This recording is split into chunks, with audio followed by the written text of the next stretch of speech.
simples. O tempo do voo será de 6 horas e 30 minutos. Eu te amo. Quando de repente são surpreendidos. Ouvi os médicos conversando. Não é só aqui, é no mundo inteiro. Muitos não estão preparados. Chloe, você está bem? Sim, mas a mamãe e Raimi, eles sumiram. Pessoas desaparecendo. Pessoas por todo lado do avião simplesmente sumiram. Aviões e carros desgovernados. O terror toma conta dos que ficaram.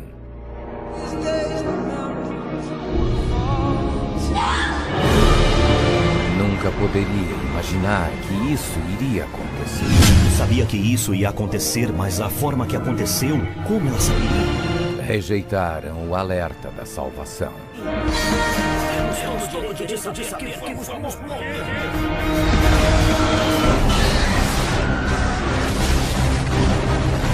E foram deixados para trás.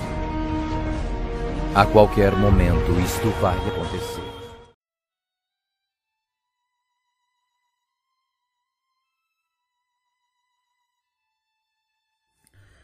A graça e a paz, irmãos, eu sou o irmão Vitor, esse é o canal Como Diz a Escritura, sejam todos bem-vindos em nome do Senhor Jesus. Como tema do nosso vídeo hoje, eu vou estar comentando sobre o arrebatamento, tá bom? Eu já estou fazendo uma pequena série no canal sobre escatologia e eu quero abordar esse tema porque eu acredito que isso é pertinente ao estudo que estamos fazendo. Então, a gente vai começar aqui a comentar de um argumento, né, que é muito utilizado pelos pré-tribulacionistas para defender o arrebatamento secreto, tá? Esse argumento a gente encontra em Mateus capítulo 24, a partir do versículo 36. Eu vou abrir aqui na minha Bíblia digital, tá bom? Já apresentei para os irmãos esse aplicativo, é muito bom, tá?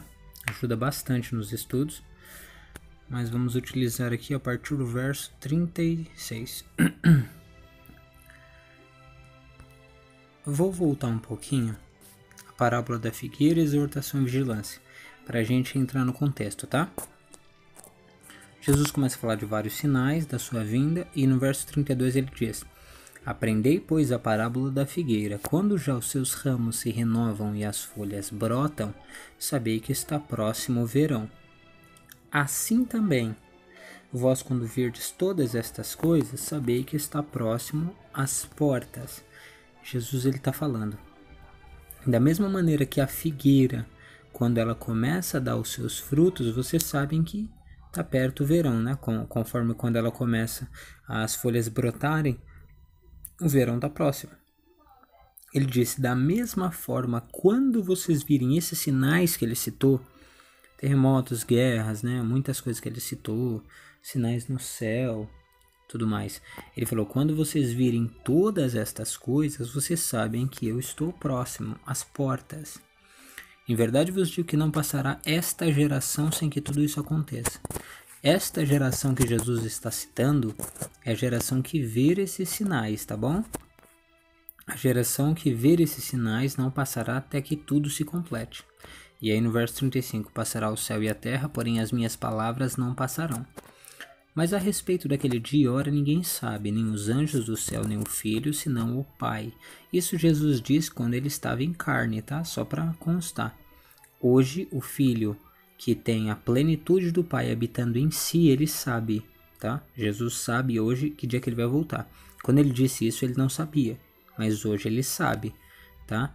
Porque Paulo diz que a plenitude do Pai habita corporalmente no Filho, ou seja, toda a onisciência, a onipresença e a onipotência do Pai, o Filho tem.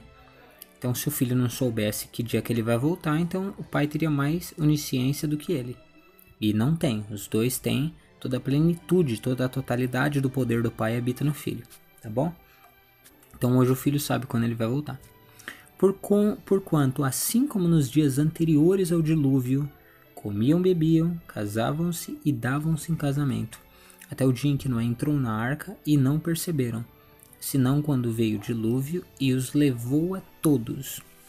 Para a gente conseguir entender essa questão dessa passagem, né, a gente tem que, em primeira instância, analisar o texto que Jesus cita, porque ele cita sobre Noé, né?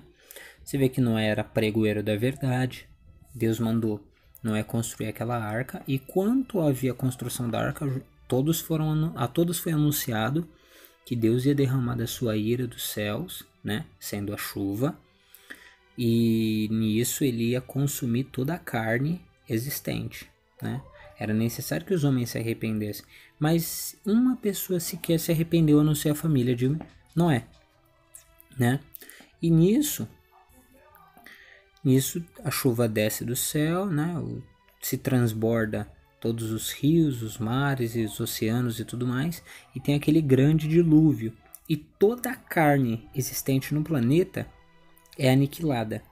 Só se salvaram 8 almas, que é Noé, seus filhos e suas esposas, né? 8 almas.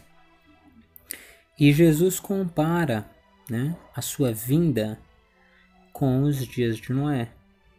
Porque você vê que ele usa 2 exemplos. Primeiro exemplo, Noé, que é a época em que Deus derramou sua ira dos céus, né?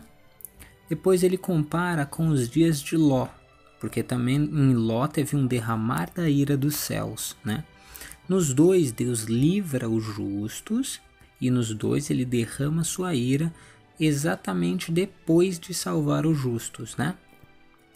Então vamos lá. Ele diz que naquela época as pessoas estavam despreocupadas, né? Não davam a devida importância com arrependimento nem nada do gênero. Eles comiam, bebiam, casavam-se e davam em casamento. Até o dia em que Noé entrou na arca. E eles não perceberam, senão quando veio o dilúvio. Eles só perceberam quando veio o dilúvio, né? E levou a todos.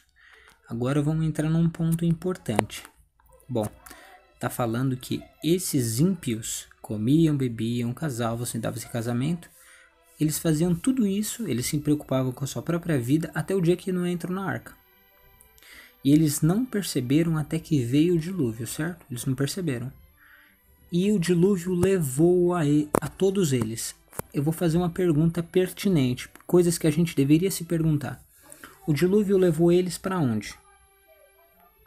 Se a gente parar para analisar, a gente vai ver que o dilúvio levou eles para morte, para destruição, tá?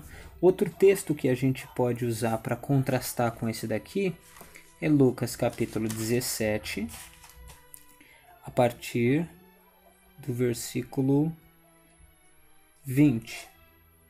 Vamos lá. Lucas 17, do versículo 20. É um pouco mais adiante, mas vamos ver aqui. Aqui, ó. Assim como foi nos dias de Noé, no verso 26. Assim como foi nos dias de Noé, será também nos dias do Filho do Homem. Comiam, bebiam, casavam-se e davam-se em casamento, até o dia que Noé entrou na arca e veio o dilúvio e destruiu a todos. Você tá vendo? O dilúvio, esse levou, que a gente viu em Mateus 24, 33, diz assim, ó.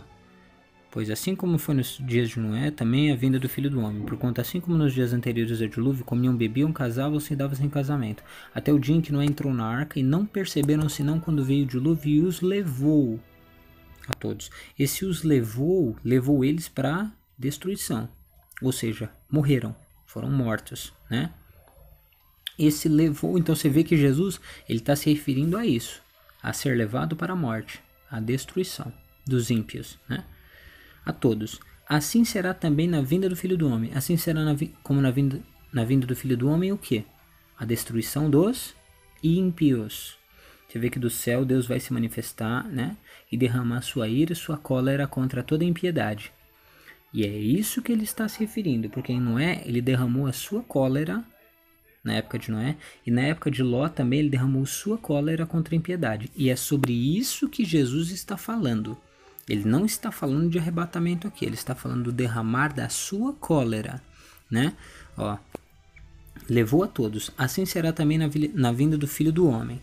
Estando 2 num campo, um será tomado e deixado outro. Esse tomado, ou se a gente seguir o contexto, né? Ele tá vendo que ele tá falando que o dilúvio levou a todos, né? Esse tomado tem referência a ser esse levado da ira, né? Ser tomado para a sepultura, levado à sepultura, é ser morto. E deixado o outro, deixado o quê? Em vida, e deixado o outro. 2 estarão trabalhando no moinho, um será tomado e deixado o outro. 2 vão estar trabalhando, né? Um vai ser morto e o outro vai ser deixado em vida. Portanto, vigiai, porque não sabeis o dia que vem o vosso Senhor. Mas considerai isto, se o pai de família soubesse que hora viria o ladrão, vigiaria e não deixaria que fosse arrombada a sua casa. Por isso ficai também vós apercebidos, porque a hora em que não cuideis, o Filho do Homem virá. Então você vê que as pessoas utilizam esse versículo para dizer que está falando de arrebatamento. Mas se você segue o contexto, ó, vamos lá em Lucas que a gente estava lendo, a partir do 31. Ó.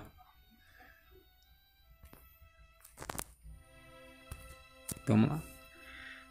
Comiam, bebiam, se casavam, se davam-se em casamento até o dia que Noé entrou na arca e veio o dilúvio e destruiu a todos. Só para confirmar que ele está falando disso daí. O mesmo aconteceu nos dias de Ló. Comiam, bebiam, compravam e vendiam, plantavam e edificavam. Mas no dia em que Ló saiu de Sodoma, choveu fogo do céu e enxofre e destruiu a todos. Assim será no dia em que o Filho do Homem se manifestar. Naquele dia, olha só, naquele dia, no dia da ira dele, que ele se manifestar, quem estiver no eirado e tiver os seus bens em casa, não desça para tirá-los. E de igual modo, quem estiver no campo, não volte para trás. Lembrai-vos da mulher de Ló. Você vai se preocupar com os bens materiais, né? Quem quiser preservar a sua vida, perdê-la-á. E quem perder, de fato, a salvará. A pessoa não pode amar a sua vida mais do que a Cristo, né? Digo-vos que naquela noite 2 estarão numa cama, um será tomado e deixado o outro. 2 mulheres estão juntamente moendo no moinho, e uma será tomada e deixada a outra. 2 estarão no campo, um será tomado e deixado o outro. Então você vê que ele está falando que um será tomado. Esse tomado é a mesma questão do dilúvio ou do fogo descendo do céu.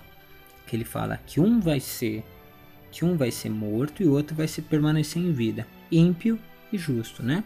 Para confirmar isso, que ele está falando de morte, ele não está falando de arrebatamento, olha o que o verso 37 diz. Então lhe perguntaram, onde será isso, Senhor? Respondeu, onde estiver o corpo, aí se ajuntarão os abutres.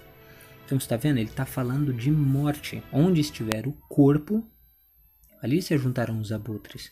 Então você está vendo que tudo isso exige uma interpretação coerente do texto. A gente tem que analisar com calma. Por isso que ele falou, nos dias de Noé, eles faziam todas essas coisas até que veio o dilúvio e levou eles a todos. Da mesma forma nos dias de Ló. Veio a saraiva de fogo do céu e consumiu a todos eles. Da mesma forma nos dias do Filho do Homem, ele virá do céu com a sua cólera, né? E consumirá aqueles que estão, né? E uns serão consumidos e outros serão deixados em vida, conservados, preservados, né? Que são os santos. E isso acontece na vinda do Filho do Homem, né? Então, muitos pré-tribulacionistas utilizam esse texto para falar que isso não tem nada a ver, que é um outro momento, que é o momento do arrebatamento, que é secreto, que ninguém sabe. Mas você vê que o texto está sendo claro. Qual que era o contexto de Ló, né? Existia toda aquela questão da impiedade e Deus derramou sua cólera. Se você for ver o contexto de Sodoma, existia toda aquela impiedade e Deus derramou sua cólera. No fim dos tempos, a impiedade vai ter se multiplicado muito e Deus vai derramar a sua cólera. Então isso que a gente tem que analisar, o que o texto diz com clareza. O texto não deixa vertente para a gente acreditar que tem um arrebatamento secreto, tá bom? Gostaria que os irmãos deixassem seu like, se inscrevessem no canal e compartilhassem o vídeo no Facebook. Fica na paz do Senhor Jesus e Deus abençoe.